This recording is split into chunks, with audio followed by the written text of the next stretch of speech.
Dans le silence feutré des lieux sacrés, là où les prières des enfants s'élèvent comme des murmures fragiles, se jouent parfois les préludes des plus grands bouleversements. L'histoire qui suit est celle d'une de ces prières, celle d'une petite fille qui, armée de sa seule foi, a écrit au ciel pour demander un père, et a vu sa vie transformée par une réponse aussi immédiate qu'inespérée. Les petits bancs de bois de la vieille église de quartier craquaient doucement alors que Naomi, 7 ans, s'agenouillait sur le tapis usé. Ses minuscules genoux s'enfonçaient dans le velours râpé. Dans ses petites mains, elle serrait si fort une feuille de cahier pliée que ses jointures en étaient devenues blanches.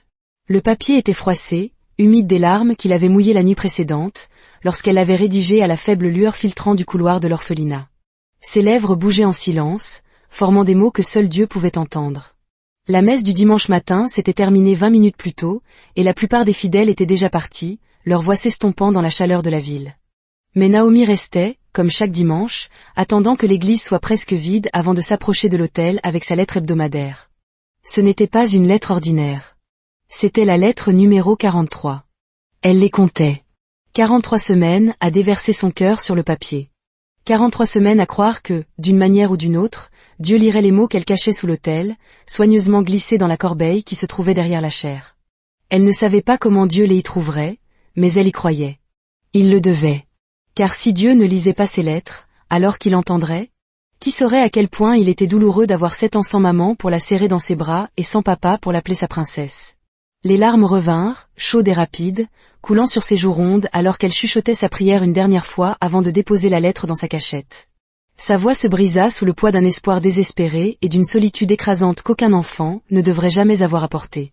Mon Dieu, c'est encore moi, Naomi. Je sais que vous êtes très occupée avec les prières de tout le monde, mais s'il vous plaît, regardez-moi, juste cette fois. J'ai eu 7 ans cette semaine et personne ne s'en est souvenu. Même pas grand-mère Liliane, parce qu'elle est trop malade. J'ai fait un vœu en me réveillant, mais il n'y avait pas de gâteau, pas de bougie, rien. Mon Dieu, tout ce que je veux, c'est une famille. Juste une famille qui me choisira. Je promets que je serai sage. Je promets que je ne demanderai plus jamais rien d'autre. S'il vous plaît, mon Dieu, voyez-moi. Entendez-moi. Ne m'oubliez pas comme tout le monde l'a fait. Elle plia la lettre une fois de plus et rampa sur les genoux vers l'autel, ses chaussures usées grinçant doucement contre le sol en pierre. Elle glissa la lettre tout au fond de la corbeille, sous des bulletins froissés et des mouchoirs usagés, là où elle espérait que Dieu la trouverait, mais pas les hommes. Elle resta là un instant, le front pressé contre le bord frais de l'autel, respirant l'odeur du vieux bois et de la cire des bougies. Quand elle se releva enfin, ses jambes vacillaient légèrement. Elle n'avait pas beaucoup mangé ce matin-là. En réalité, elle n'avait pas beaucoup mangé depuis des jours. Les repas de l'orphelinat étaient modestes, et Naomi avait pris une habitude que Madame Cartier, la gentille assistante sociale qui venait chaque semaine, avait remarquée sans vraiment la comprendre. Naomi prenait sa part de nourriture, la regardait un long moment, puis en donnait discrètement la moitié au petit Daniel, un garçon de 4 ans qui semblait toujours plus affamé que les autres. « Pourquoi fais-tu cela, ma chérie ?» lui avait demandé une fois Madame Cartier, s'accroupissant à sa hauteur, l'inquiétude emplissant ses yeux bruns et chaleureux.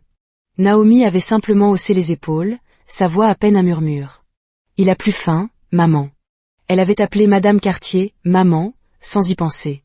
Et à l'instant où le mot avait quitté ses lèvres, elle s'était figée, attendant d'être corrigée, d'entendre dire qu'elle n'était l'enfant de personne et n'avait pas le droit d'appeler qui que ce soit ainsi. Mais les yeux de Madame Cartier s'étaient remplis de larmes, et elle avait serré Naomi dans une étreinte qui avait duré juste assez longtemps pour que la petite fille se souvienne de ce que signifiait se sentir en sécurité. Mais Madame Cartier n'était pas sa maman. Personne ne l'était. Et chaque fois que ce mot lui échappait, cela lui rappelait le trou béant dans son cœur, là où des parents auraient dû se trouver. En sortant de l'église ce dimanche matin, Naomi plissa les yeux face à la lumière vive du soleil. Ses chaussures faisaient un bruit de claquement mou à chaque pas. C'étaient de vieilles baskets, 2 tailles trop grandes, données à l'orphelinat des mois auparavant. La semelle de la chaussure droite s'était séparée de la tige, créant un espace qui laissait entrer l'eau quand il pleuvait. Elle avait essayé de la réparer avec des rubans, enfilant soigneusement un ruban rose vif dans les trous et le nouant fermement, mais le ruban s'était effiloché et les chaussures claquaient toujours. Elle ne se plaignait pas. En fait, elle ne se plaignait jamais de rien. Car Naomi avait appris ce que la plupart des enfants de 7 ans ne devraient jamais apprendre. Le monde ne se soucie pas de tes plaintes quand tu n'es l'enfant de personne. Le trajet jusqu'à l'orphelinat des Tilleuls prenait 15 minutes. 1087 pas de la porte de l'église au portail de l'orphelinat.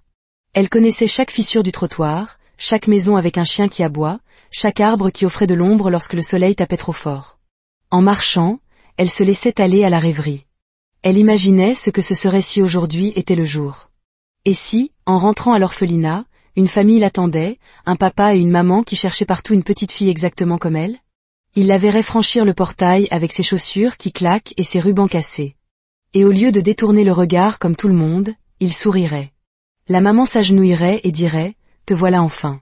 Nous t'avons cherché partout. » Et le papa la prendrait dans ses bras en disant « Tu rentres à la maison avec nous, ma princesse. » Mais quand Naomi poussa le portail de l'orphelinat, aucune famille n'attendait.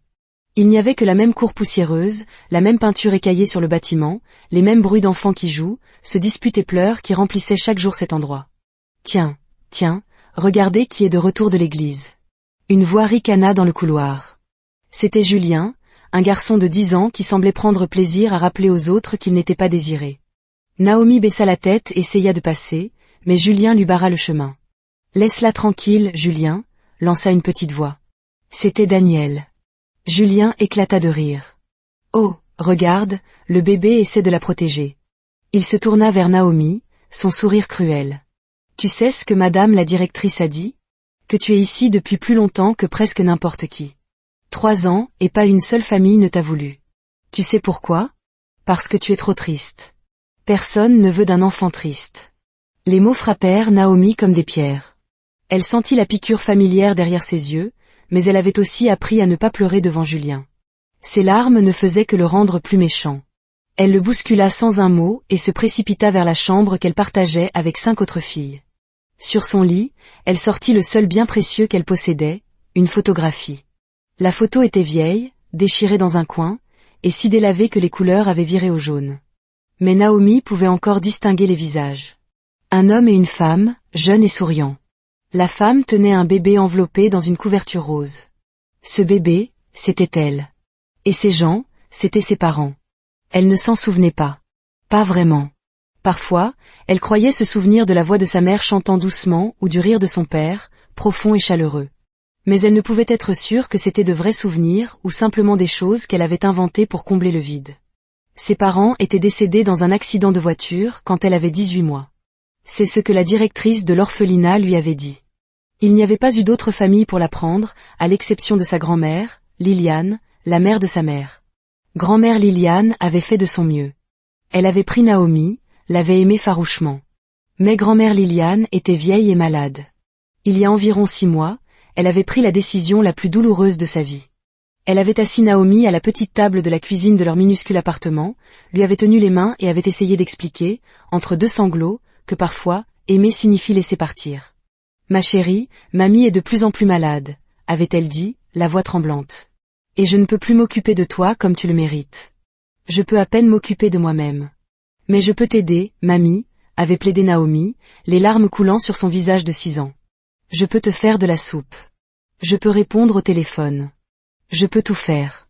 S'il te plaît, ne me renvoie pas. » Grand-mère Liliane l'avait serrée dans ses bras. « C'est la chose la plus difficile que j'ai jamais eu à faire.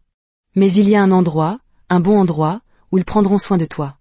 Et peut-être, juste peut-être, Dieu t'enverra une famille qui pourra te donner tout ce que je ne peux pas. » Le lendemain, elle avait amené Naomi à l'orphelinat des Tilleuls. « Ce n'est pas un adieu pour toujours. Je viendrai te voir chaque semaine après l'église. Et quand j'irai mieux, peut-être que nous pourrons être de nouveau ensemble.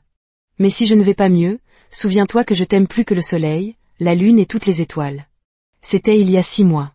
Au début, grand-mère Liliane avait tenu sa promesse. Mais au fil des mois, les visites étaient devenues moins fréquentes. Et à chaque fois que sa grand-mère venait, elle semblait plus faible, plus fatiguée, comme quelqu'un qui s'éteignait lentement. Allongée sur sa couchette, la photo pressée contre sa poitrine, Naomi se demandait quand sa grand-mère reviendrait. Cela faisait 3 semaines. Elle retourna la photo et lut les mots écrits à l'encre passée, Marc et Karine Fournier avec leur bébé Naomi, août 2018. Son cœur se mit à battre plus vite. Fournier? Mais la directrice lui avait dit que le nom de ses parents était différent. Pourquoi y avait-il des noms différents sur la photo?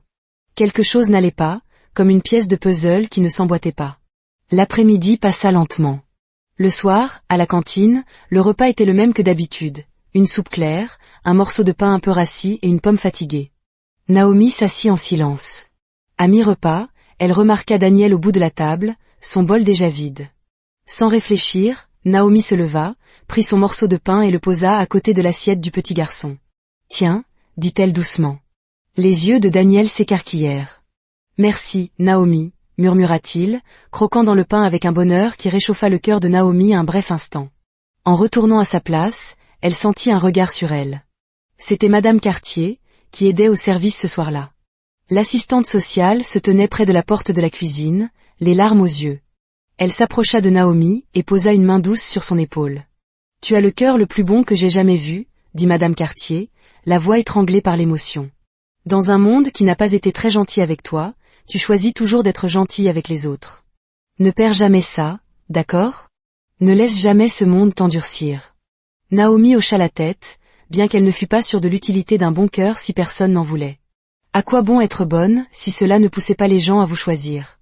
Ce soir-là, après l'extinction des feux, Naomi serra son oreiller contre sa poitrine.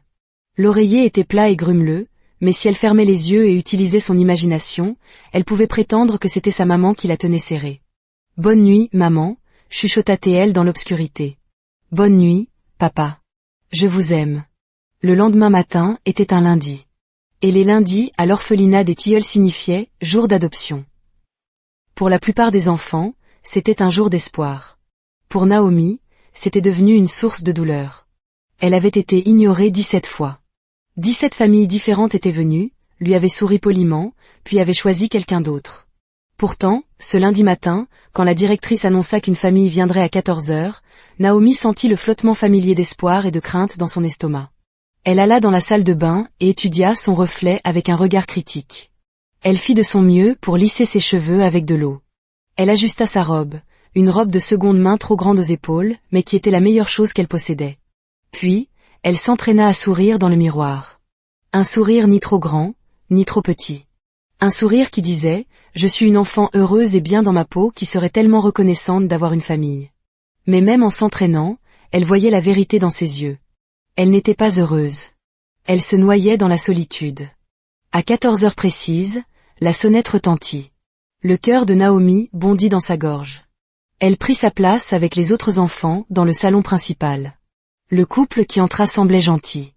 La femme avait des cheveux blonds et portait une jolie robe bleue. L'homme portait des lunettes et un sourire bienveillant. Ils ressemblaient à des parents. Ils commencèrent à parler à chaque enfant. Naomi les regarda s'approcher, son cœur battant de plus en plus vite. Puis ils arrivèrent à elle. Elle leva les yeux vers eux avec son sourire répété. « Bonjour », dit-elle doucement. « Je m'appelle Naomi. J'ai 7 ans. »« Bonjour, Naomi », dit la femme en s'accroupissant. Sa voix était douce. « C'est un très joli nom. Qu'est-ce que tu aimes faire, Naomi ?» demanda l'homme. L'esprit de Naomi se vida un instant. Qu'est-ce qu'elle aimait faire ? Elle aimait dessiner. Elle aimait écrire des lettres à Dieu. Elle aimait rêver d'avoir des parents. Mais rien de tout cela ne semblait être la bonne réponse. « J'aime dessiner », dit-elle finalement. « C'est merveilleux. Qu'est-ce que tu aimes dessiner ?» Et là, Naomi aurait dû dire quelque chose de normal, de joyeux. Des animaux, des fleurs. Mais la vérité sortit avant qu'elle ne puisse l'arrêter, dans un murmure qui portait le poids de tout son désir. « Des familles », dit Naomi. « J'aime dessiner des familles. » Le sourire sur le visage de la femme vacilla une seconde, mais Naomi le vit. Elle vit la façon dont ses yeux changèrent, la façon dont elle échangea un rapide regard avec l'homme. C'était ce regard, celui que Naomi avait vu 17 fois auparavant. C'était de la pitié mêlée de malaise. Un regard qui disait qu'elle était trop dans le besoin, trop brisée, trop triste. « C'est très mignon », dit la femme, sa voix un peu trop enjouée maintenant. Elle se leva. « Eh bien, c'était très gentil de te rencontrer, Naomi. » Et ils passèrent à l'enfant suivant. Le sourire de Naomi tomba dès qu'ils eurent le dos tourné. Elle se sentit comme si on l'avait frappée à l'estomac. Elle s'éclipsa discrètement du groupe et s'enferma dans la salle de bain. Ce n'est qu'alors qu'elle laissa les larmes couler. Pourquoi personne ne voulait d'elle ? Qu'est-ce qui n'allait pas chez elle ? Elle resta dans cette salle de bain pendant 20 minutes, pleurant jusqu'à ne plus avoir de larmes. Quand elle sortit enfin, elle entendit des voix dans le salon. Le couple prenait sa décision. Naomi ne prit même pas la peine de retourner écouter. Elle savait déjà. Elle passa devant le salon, devant les bruits de célébration qui signifiaient qu'un autre enfant avait été choisi, et alla directement dans sa chambre. Elle grimpa sur sa couchette, sortit sa boîte de crayons de couleur et commença à dessiner. Une autre famille. Les semaines suivantes se déroulèrent selon un schéma similaire. Les lundis et jeudis, des visites d'adoption où Naomi se tenait dans la file avec son sourire répété, pour être ignorée encore et encore. La famille numéro 21 choisit une fratrie. La famille numéro 22 dit qu'elle cherchait un enfant plus jeune. Chaque rejet ébréchait un peu plus l'espoir de Naomi. Seule la visite de Madame Cartier le vendredi après-midi apportait un peu de lumière. « Ne perds jamais espoir, ma chérie », lui disait-elle en la serrant dans ses bras. Dieu a une famille très spéciale prévue pour des enfants très spéciaux. Et il faut parfois un peu plus de temps pour qu'ils se trouvent. Mais quand ce sera le cas, oh ma chérie, quand ce sera le cas, ça vaudra toute l'attente. Puis vint le vendredi qui changea tout. Madame la directrice frappa à la porte de la chambre de Naomi. « Naomi, ma chérie, il faut que je te parle. » Le ton de sa voix fit chavirer l'estomac de Naomi. Elle la suivit jusqu'à son bureau. « Ma chérie, j'ai reçu un appel de l'hôpital ce matin. C'est au sujet de ta grand-mère. » Le monde de Naomi bascula. « Elle est très malade, ma chérie. Bien plus malade qu'avant. Elle est à l'hôpital, et elle demande à te voir. » Ce soir-là, à l'hôpital, grand-mère Liliane semblait si petite dans ce lit, sa peau grise et fine tendue sur des os trop saillants. Mais quand elle vit Naomi, son visage s'illumina d'un sourire qui n'était que pur amour. « Voilà ma petite fille, » murmura-t-elle, sa voix faible mais chaude. Naomi se blottit contre sa grand-mère, respirant l'odeur qui, malgré les senteurs de l'hôpital, sentait encore la maison. « Mamie, tu vas aller mieux, n'est-ce pas ?» Grand-mère Liliane lui caressa les cheveux. « Mon bébé, il faut que tu saches quelque chose de très, très important. Je t'aime plus que tout au monde. Être ta grand-mère a été la plus grande joie de ma vie. »« Non, mamie, » sanglota Naomi. « Ne parle pas comme ça. Tu es tout ce qu'il me reste. Chut, mon bébé. Écoute. Tu n'es jamais seul. Ta maman t'aime depuis le ciel. Ton papa t'aime depuis le ciel. Et je serai là avec eux, à veiller sur toi chaque jour. Promets-moi que tu n'arrêteras jamais de croire que de belles choses t'attendent. Ton histoire ne fait que commencer. Un jour, tu auras tout ce pourquoi tu as prié. Mais Dieu ne répond pas à mes prières, mamie. Oh ma chérie, Dieu répond toujours. Parfois il dit oui, parfois il dit non, et parfois il dit attends. Et attendre est la réponse la plus difficile. Mais cela ne veut pas dire qu'il n'écoute pas. Parfois, les plus grandes bénédictions prennent le plus de temps à arriver, parce que Dieu prépare quelque chose de si parfait que cela vaut chaque instant d'attente. Ton miracle arrive. Cette nuit-là, de retour à l'orphelinat, Naomi ne put dormir. L'appel arriva le lendemain matin, tôt. Même avant que la directrice ne frappe doucement à sa porte, Naomi sut. « Je suis désolée, ma chérie, » murmura madame la directrice, assise au bord de son lit. « Ta grand-mère est décédée paisiblement dans son sommeil. » Naomi ne pleura pas tout de suite. Les mots la frappèrent comme un coup physique, lui coupant le souffle. Grand-mère Liliane était partie. La dernière personne au monde qu'il aimait était partie. Elle était maintenant complètement, totalement seule. Le dimanche suivant, elle se rendit à l'église. Elle avait besoin de parler à Dieu. Elle avait besoin de lui demander pourquoi. Pourquoi lui enlever la seule personne qui lui restait? Elle entra dans l'église, le cœur rempli de questions et de colère. Quand la messe fut terminée, elle attendit que tout le monde soit parti. Elle cueillit des fleurs sauvages jaunes, comme toujours, mais cette fois ses mains tremblaient. Elle les déposa au pied de l'autel. « Celles-ci sont pour mamie. Dites-lui que je l'aime. » Puis elle sortit une lettre de sa poche. Celle-ci n'était pas comme les autres. Elle était brute, honnête, brisée. « Mon Dieu, je ne comprends pas. Je vous ai prié de guérir mamie et vous l'avez laissée mourir. Je vous demande une famille chaque semaine et chaque semaine personne ne veut de moi. Je commence à penser que vous ne m'entendez pas ou que vous vous en fichez. Tout le monde dit que vous m'aimez, mais comment pouvez-vous m'aimer et me laisser souffrir autant? Avez-vous tourné le dos? Me détestez-vous comme tout le monde semble le faire? S'il vous plaît, si vous êtes là, si vous êtes réel, montrez-le-moi. Donnez-moi un signe. Faites quelque chose. Je vous en supplie. Je ne peux plus continuer comme ça. Votre enfant, Naomi. » Elle plia la lettre et la glissa dans la corbeille. C'était la lettre numéro 49. Puis elle s'effondra là, à genoux, et elle pleura. Elle pleura pour ses parents, pour sa grand-mère, pour toutes les familles qui l'avaient rejetée. Elle pleura pour la solitude qui la rongeait chaque jour. Les semaines qui suivirent furent un brouillard de grisaille. La lumière dans les yeux de Naomi s'était encore affaiblie. Elle se déplaçait dans l'orphelinat comme un fantôme. Le harcèlement empira. Elle ne réagissait plus, et cela semblait pousser les autres à essayer plus fort de la faire craquer. Un lundi de février, 2 mois après le décès de sa grand-mère, un autre jour d'adoption était prévu. Naomi n'avait aucune intention d'y aller, mais la directrice insista. Cette famille a spécifiquement demandé à ce que tous les enfants de ta tranche d'âge soient présents. Naomi soupira. D'accord. Elle ne prit pas la peine de se changer, de se coiffer ou de sourire. Elle descendit simplement, l'air de quelqu'un qui a abandonné. À 14 heures précises, la sonnette retentit. Le couple qui entra coupa le souffle de Naomi. Ils étaient grands, élégants.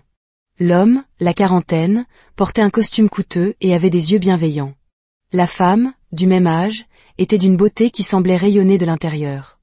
Il y avait une légèreté en eux, une paix, une joie. « Bonjour, je suis Grace Lefebvre, et voici mon mari, Élie, » dit la femme, sa voix douce et mélodieuse. « Nous prions pour ce jour depuis très longtemps, » ajouta-t-elle, la voix brisée par l'émotion. « Nous avons demandé à Dieu de nous guider vers l'enfant qu'il a choisi pour nous.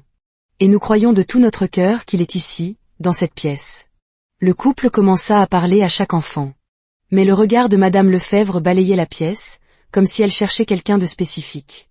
Finalement, la directrice fit un geste vers le fond de la pièce. « Naomi, ma chérie, viens dire bonjour. » Naomi sortit à contre-cœur de derrière le canapé. Quand Madame Grace Lefebvre la vit, sa main vola à sa bouche et ses yeux s'emplirent de larmes.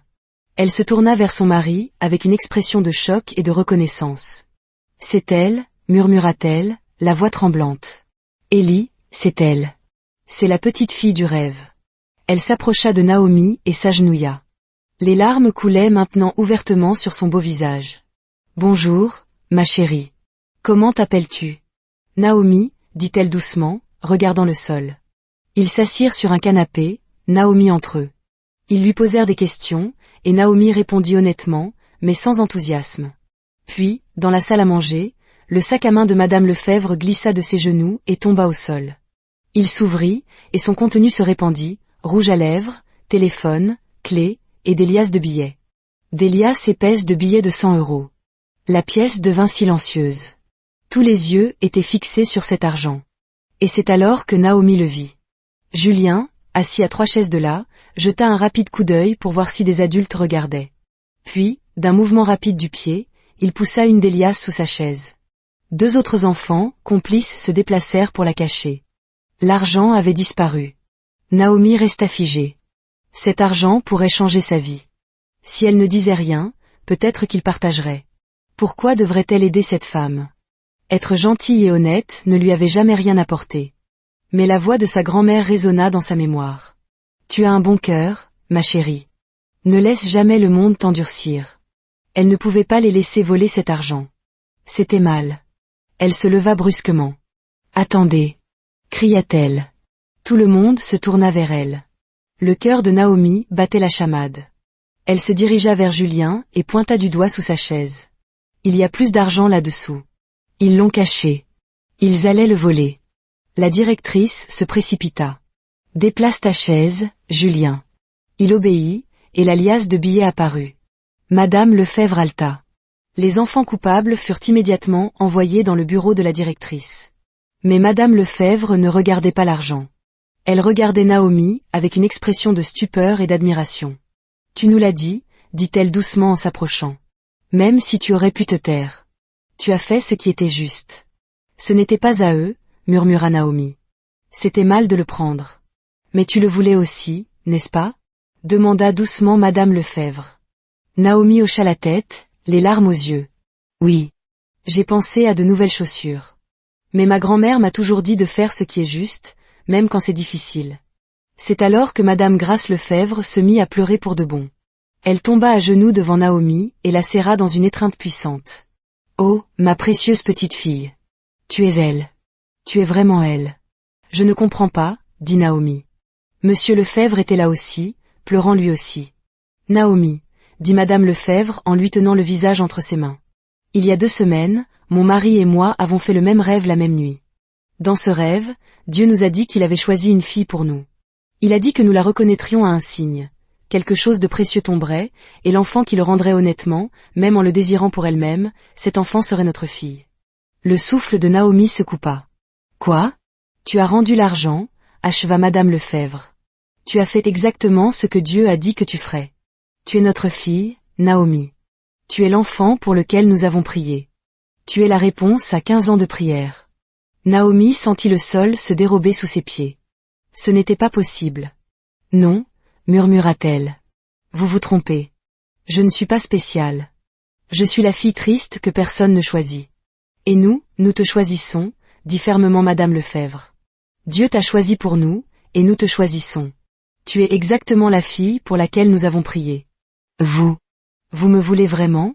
Chuchota Naomi, sa voix si petite et fragile. Oh, ma chérie, madame Lefèvre la serra de nouveau contre elle. Nous ne faisons pas que te vouloir, nous avons besoin de toi. Notre famille n'est pas complète sans toi. Naomi enfouit son visage dans l'épaule de madame Lefèvre et sanglota. Elle sanglota pour toutes les années de solitude, pour tous les rejets, pour chaque lettre écrite à un Dieu qu'elle croyait sourd. Et pour la première fois de sa vie, elle sanglota de joie, d'espoir, réalisant que, peut-être, tout était sur le point de changer. Quelques jours plus tard, Naomi quittait l'orphelinat des Tilleuls, non pas pour être examinée, mais pour rentrer à la maison. Sa nouvelle maison. Sa vraie maison.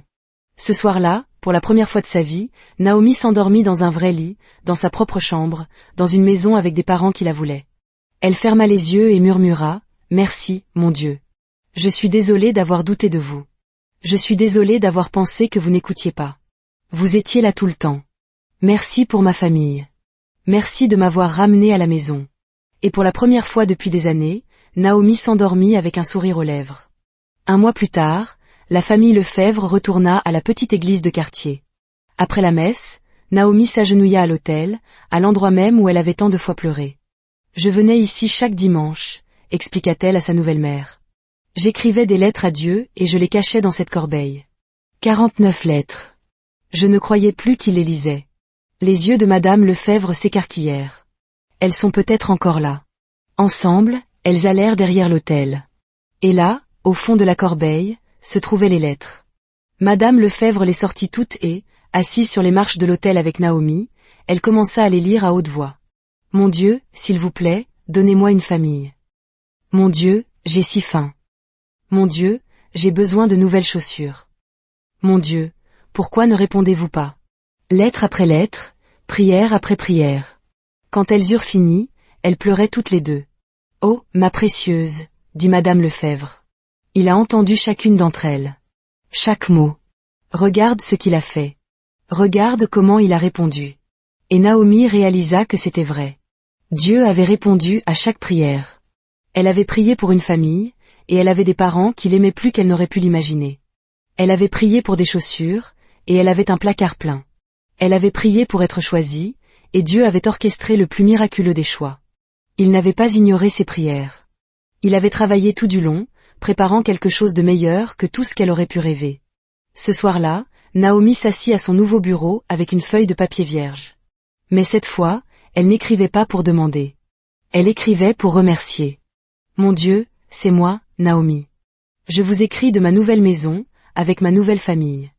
Merci de n'avoir jamais renoncé à moi, même quand j'ai failli renoncer à vous.